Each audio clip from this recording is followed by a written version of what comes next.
Salut, bonjour, j'espère que vous avez la pêche et que la vie vous traite bien. Aujourd'hui, nous allons faire du travail de pro avec Bosch. T'as capté le jeu de mots? Non. Je profite souvent des vacances d'été pour attraper des dossiers séries que je n'ai pas vus. J'en ai sélectionné quelques-unes cette année. Peut-être dans une, je te parlerai sûrement au mois de décembre ou au mois de janvier. Parce qu'elle est vraiment magnifique. Indice avec cette musique. Et dans le tas, il y avait l'ami Bosch, pas le rappeur.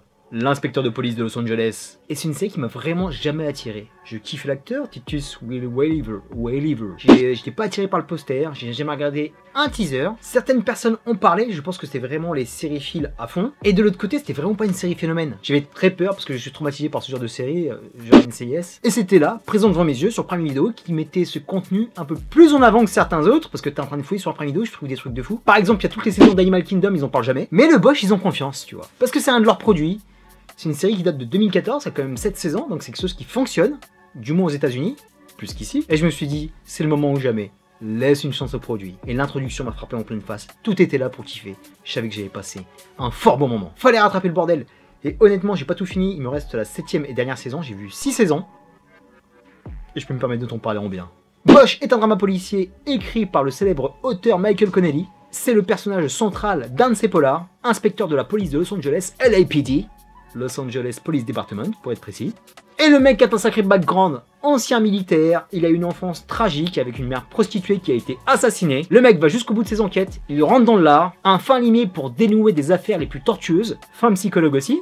On n'est pas loin du polar hardboy, parce que bien qu'il ait un regard doux, bleu, le mec est hyper ténébreux, il y a tellement de zones d'ombre dans sa vie qu'il peut vite dégoupiller le Bosch. Et c'est ça qui m'a séduit, c'est un mec qui est sans cesse à la limite, les lois sont là pour être interprétées, et lui, il est tout le temps sur une corde raide, donc tu sens qu'il peut basculer dans quelque chose de sale, mais son sens du devoir le rappelle à l'ordre, et même si souvent ses affaires tournent mal parce qu'il y a tellement d'injustice dans ce système, Bosch l'a souvent en travers de la gorge, mais il ravale sa morgue pour avancer. Et c'est ça qu'on aime chez le Bosch. Le magnifique Titus Welliver, que je connaissais de Lost et de Sons of Anarchy, campe l'incarnation du parfait héros keuf qui a des plaies béantes, mais qui ira jusqu'au bout pour que justice soit faite. Au départ, surtout sur la première saison, c'était vraiment centré sur ce personnage. Après, son univers va s'enrichir avec l'arrivée de sa famille, sa femme, et un peu plus sa fille sur les autres saisons. On va se centrer un peu plus sur ses partenaires, sur son commissariat, sur sa lieutenante, sur les chefs de la police, sur son partenaire, parce que c'est une sorte de body cop, avec Jamie Hector qui incarne J. Edgar. Tu connais ce visage si tu as vu The Wire.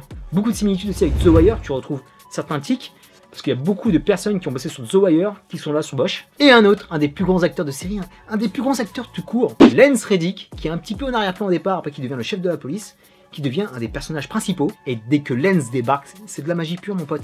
Dès qu'il apparaît sur un écran, tu sais que c'est une plus-value. Des personnages truculents du commissariat qui servent de caution comique, quand je pense à Laurel et Hardy. On voit très bien aussi la hiérarchie policière, ceux qui sont en bas de Bosch avec les petits officiers, ceux qui bossent sur les mœurs, ceux qui bossent sur les homicides, ceux qui bossent dans d'autres départements comme la DEA, au-dessus le FBI. Et bien que ces personnages n'aient pas énormément de scènes, ils reviennent tout au long de la série, ils sont identifiables, tu sais qui ils sont.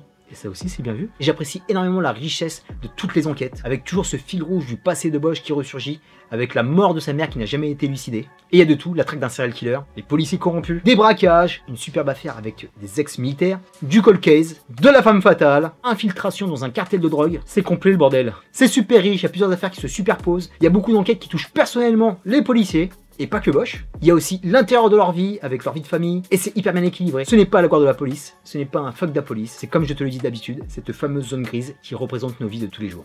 Et l'une des plus grandes forces de cette série, et tu connais l'amour que j'ai pour cette ville, Los Angeles est un personnage à part entière. Dans cette production, cette ville est magnifiquement filmée, avec des quartiers qu'on voit rarement à l'écran, North Hollywood, Downtown, magnifique Venice Canal qu'on voit dans Californication. Mais comme tu l'as compris, l'univers ici est plus urbain que côtier parce qu'on est rarement à la plage. Et il y a de grosses ramifications avec la politique parce qu'il y a des élections, il y a beaucoup de politique au sein de la police. Et il y a un questionnement de la loi permanent parce qu'il y a des procureurs, des avocats qui interviennent, c'est super bien documenté. Et les différentes zones dans lesquelles se passe l'enquête va nous montrer comment se passe la vie dans ces quartiers. Bosch nous donne beaucoup de réalisme parce que c'est très sociétal. C'est complet le bordel. Bosch est une des plus belles remontadas séries que j'ai fait de ma life. Un épisode par soir depuis fin juillet. Et c'était ma petite berceuse, je ne pouvais pas aller faire dodo sans lui. C'est superbement construit, réfléchi. Il n'y a pas un seul moment de faiblesse. Ça monte en patate jusqu'à l'épisode final, qui ouvre parfaitement sur la saison d'après, comme là c'est saison 7 que j'attends de pied ferme, parce qu'il se passe pas mal de choses par rapport à la saison 6, par rapport à Bosch, par rapport à Maddy, surtout par rapport à J. Edgar, parce qu'il s'est passé quelque chose à la fin de la saison. Ça m'a fait du mal pour lui, parce qu'il le mérite pas, c'est tellement un bon keuf, mais là le petit Jerry est dans le dur. Comme on n'est pas beaucoup à l'avoir vu, je te le conseille, une bonne série, une série humble, bien filmée, qui te met dans une super ambiance avec un super opening. Je vais vous parler de cet opening, la musique purée. Difficile d'avancer sur ce générique, tellement elle est belle et puissante, ça te met d'emblée dans l'ambiance. Et bien qu'elle n'atteint pas les cimes des The Shield et The Wire, c'est un superbe milieu de classement avec une très bonne proposition policière comme Justified par exemple. Donc si tu aimes le rebeu des bois, bah jetez un œil. Terminus pour Bosch, je te dis à très bientôt pour des prochaines vidéos. D'ici là, porte-toi bien, merci pour tes likes, tes partages, tes commentaires. Si tu as vu Bosch, mets-moi un petit commentaire de détective. Peace and love.